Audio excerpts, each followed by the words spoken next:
I want to start today with a question that feels a little, well, a little unfair. Oh. It's unfair because it challenges this story every single one of us was told from, like age 5 until we graduated. Okay, I'm listening. Here it is. Why is it that people with IQs of 160, and we're talking literal geniuses, the kids who broke the curve, so often end up working for people with IQs of 100? Yes. It's the classic revenge of the C student, isn't it? Exactly. You see, the person who aced every test working in a cubicle while the average student is running the whole company. Well, stereotype holds up and the data backs it up. It can be frustrating if you were that kid who studied all night. It really can. Yeah. But today, we're diving into a conversation that completely dismantles that whole idea that grades are the golden ticket. We're looking at a fascinating discussion between Oprah Winfrey and Dr. Daniel Goleman. And Goleman is, he's the heavyweight champion here. He's the psychologist who wrote the book Emotional Intelligence way back in the 90s. Right, he basically put that term on the map. He absolutely did. He changed how corporate America even thinks about hiring people. And we've also got some really cool insights woven in from John Chester, the filmmaker from Apricot Lane Farms. Which gives us a great look at how these theories actually play out in, the messy reality of nature. But the mission for this deep dive is specific. We're not just here to debunk IQ. We're looking for the actual ingredients of a successful life. Exactly. We're going to cover the threshold theory of intelligence, and we'll break down the three very specific types of empathy you need to function. And why you probably lack one of them. You probably do. And we'll explore this concept the Dalai Lama calls emotional hygiene. Okay, so let's start with what you called the lie. Oprah admits she grew up with this myth. Her parents were teachers. Right. The equation was simple. Get an A, you succeed. Get an F, you fail. And most of us grew up with that same, linear equation. But Goleman shares this one story that just shatters it instantly. Oh, the one about the CEOs. Yes. He's giving a speech to a room packed with CEOs. Captains of industry, people who have clearly made it. High net worth, big titles, all of it. The whole 9 yards. And he asks them a really simple question. How many of you were class valedictorians? I love this visual. Hundreds of the most successful people in the country in one room. And out of 200 or 300 people, 3 hands go up. 3. That can't be right. That's statistically impossible. It feels wrong, doesn't it? But this illustrates what psychologists call the threshold theory. Okay, define that for me. Because threshold sounds like a door you have to get through. That is exactly it. Think of your IQ, your cognitive horsepower, your, processing speed as a threshold ability. It's a cover charge to get into the club. Perfect analogy. If you want to be a scientist or a senior engineer, you need a certain level of cognitive ability just to handle the complexity. You generally need an IQ around, say, 115. So you have to be smart enough. Precisely.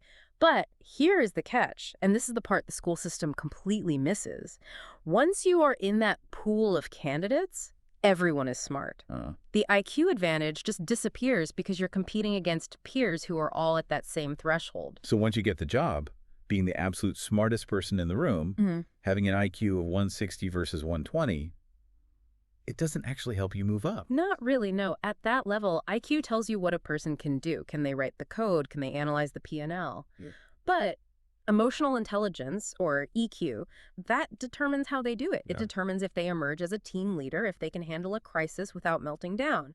And, frankly, if people even want to work for them. This makes so much sense. I've had bosses who were brilliant strategists, but they were absolute nightmares to interact with. And they hit a ceiling. Hit a ceiling. Yeah. That's the IQ ceiling. And Goleman makes this other really important distinction here, too, about malleability.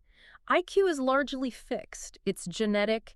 It stabilizes in childhood and doesn't really move much. Okay. But EQ, it's a skill set. It is learned, and it's learnable until the day you die. Oh, that's such a relief. So if EQ is the secret sauce, we need to know what the ingredients are. Because I think people hear emotional intelligence and just think it means being nice. Or not yelling. Right. But it's so much more than that. It is much more nuanced. It covers self-awareness, self-management, social skills, and empathy. But the real aha moment in this material is how Goleman breaks down empathy. We need to get a little technical here for a second. Let's do it. This part actually blew my mind. I always just thought empathy was, I feel what you feel. But he says there are 3 distinct types, And they actually live in different parts of the brain. Right. And if you're missing one of them, you're going to have relationship problems, even if the other two are firing perfectly. Okay, let's walk through them. Number one. So the first is cognitive empathy. This one is purely intellectual. It's in the prefrontal cortex. It's the ability to understand how someone else sees the world.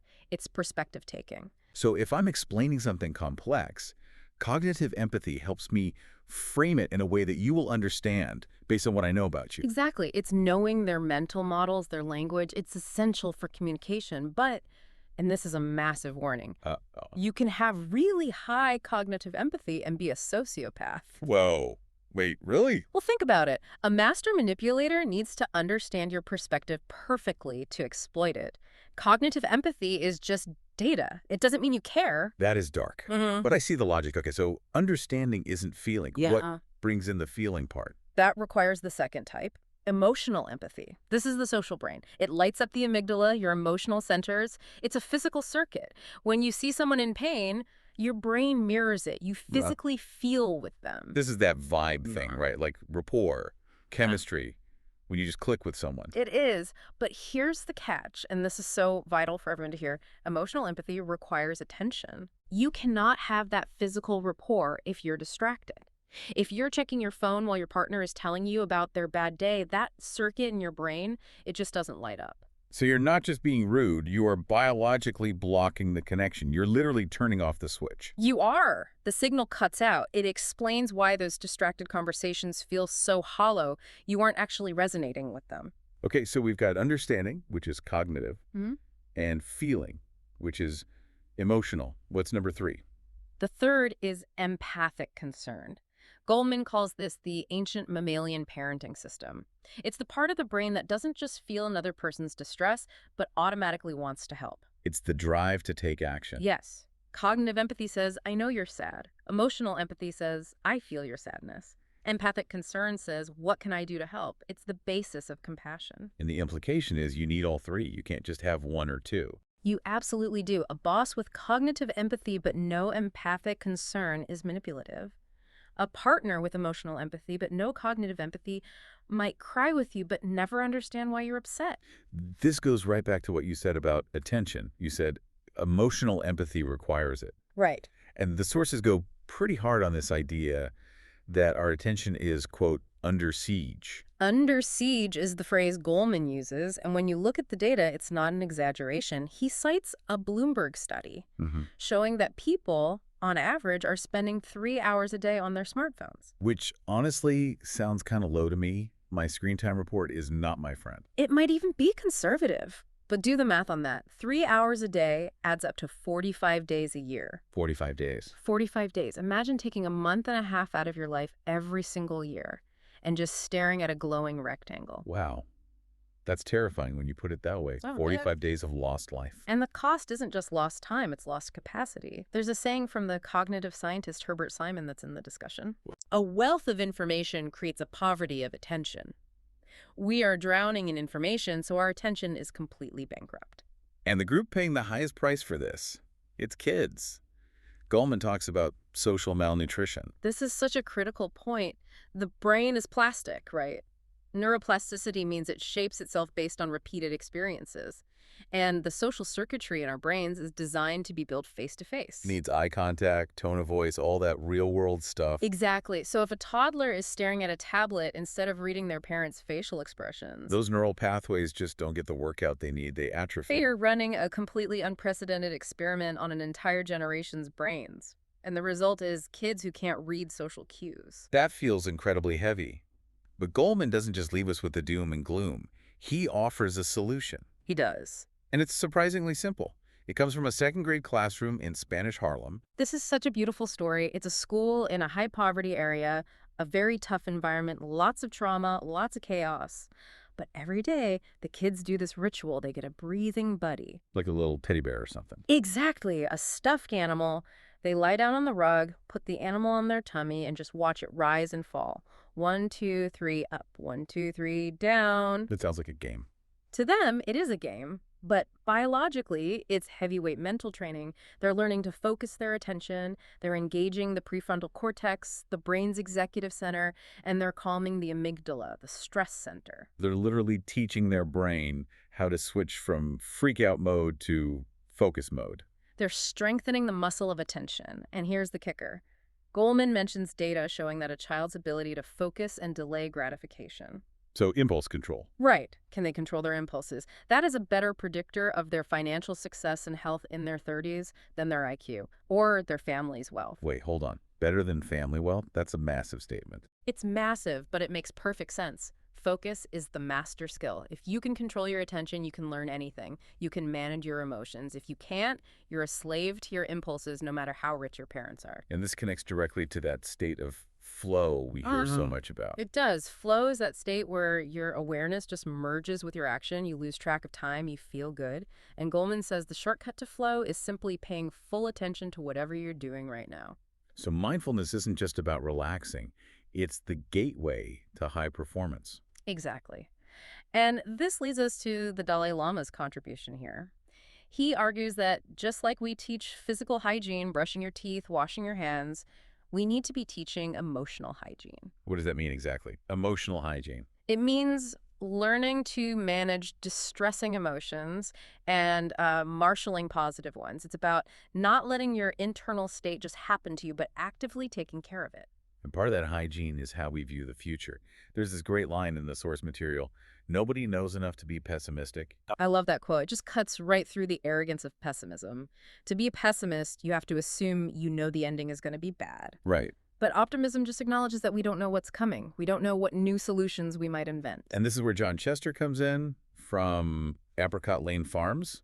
They were trying this regenerative farming thing and just kept getting hit with failure after failure. So sickness, drought, pests. It would have been so easy for them to be pessimistic and just quit. But instead of fighting nature, they looked for the rhythm and flow of nature's forward motion. They realized the problem often contained the solution. Can you give an example of that? Well, they had this huge pest problem. Snails were destroying their trees. The IQ solution would be to, just spray poison. Sir, kill the snails. But the EQ solution, the system solution, was to ask, okay, well, what eats snails? Ah. They brought in ducks. The ducks ate all the snails and then fertilized the trees with their droppings. So the snail went from being a problem to being a resource. Exactly. Yeah. But that requires the humility to listen to the system. That's emotional intelligence applied to an entire ecosystem. It's resilience. But it's so hard to see the long game like that when the news cycle is constantly screaming that the world is ending. Which is by design. Goleman explains that the news is basically a fear machine.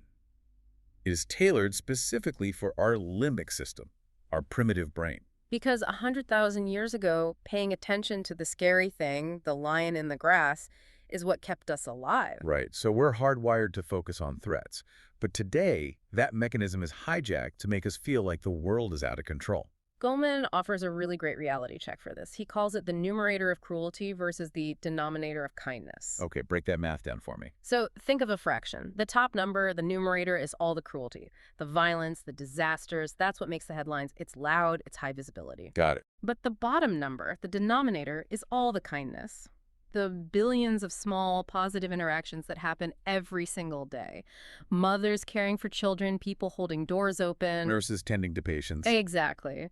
The denominator is massive, but it's silent. So kindness is vastly more prevalent. But because our brains are wired for threats, we think the numerator is bigger than it is. Yeah. We mistake the news for reality. We do. And there's a story Goleman tells that just perfectly illustrates this force for good in everyday life. The story of the bus driver. The urban saint. Yeah. This is one of my favorite anecdotes in the whole discussion. It's fantastic. So Goleman gets on a bus in Manhattan. It's August. It's humid. Everyone is miserable. It's that classic, don't talk to me, New York vibe. You could just feel the tension in the air. And the driver turns to him as he gets on and asks, how has your day been? And he actually means it. He's looking him in the eye. And he doesn't stop there. He's talking to everyone. Oh, you're looking for suits. There's a sale over there. Did you hear about that new movie? And you just see the atmosphere on the bus slowly shift. People start smiling. They start talking to each other. By the time people get off the bus, they're lighter. He physically changed the emotional temperature of that entire vehicle. And the reveal is that this driver was a pastor of a church on Long Island. He viewed the passengers on his bus as his flock. I love that. He didn't separate his job from his purpose. And the lesson isn't go be a bus driver. The lesson is that it doesn't matter what your job is, it's how you do it. Every single interaction is a chance to minister to someone, to change their day. That's EQ in action. It really circles back to the beginning. IQ gets you the job. You're qualified to drive the bus. But EQ is how you drive it. Yeah. It's how you treat your flock. And that ripples out. The Dalai Lama talks about this as a kind of butterfly effect. We feel helpless because global problems are so huge. Yeah.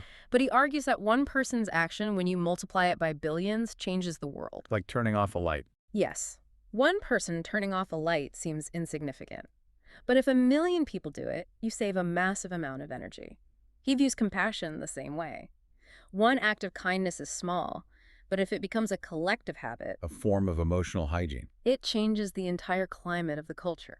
So what does this all mean for us? We've covered brain science, farming, bus drivers. Where do we land? I think the main takeaway is liberation. We are liberated from the idea that our potential was capped at birth by our IQ. Because IQ is fixed. IQ is fixed, but the stuff that really makes a good life connection, leadership, resilience, flow, that is all EQ. And EQ is learnable. You can go to the mental gym, like those kids in Spanish Harlem. You can. You can practice focusing. You can practice empathy. You can choose to put the phone away at dinner and actually build that neural circuitry with the person across from you. And you can choose to look at the denominator of kindness, not just the numerator of cruelty. Exactly. It's about agency. You have so much more control over your experience of the world than you think. I want to leave everyone with a final thought from the Dalai Lama that Goleman shared. It's about the scale of our impact. He says we need to plant trees for whose shade we may never stand. It's a beautiful image. It's about acting now, even if you won't see the fruit of that action in your lifetime. It's the ultimate form of optimism. So here's my challenge to you, the listener. We talked about emotional hygiene, brushing your emotional teeth. Yeah. Identify one area of emotional hygiene you can practice today. Maybe it's putting the phone in the other room while you eat, or maybe it's just taking 3 deep breaths when you feel frustrated to engage that prefrontal cortex. Or maybe it's just paying full, undivided attention to the very next person who speaks to you. Just try it and see what happens to the connection. You might be surprised by the data you get back when you're actually tuned in. Thanks for diving deep with us. Go plant some trees. See you next time. Keep leveling up your life. And don't forget to subscribe now so you don't miss our next episode.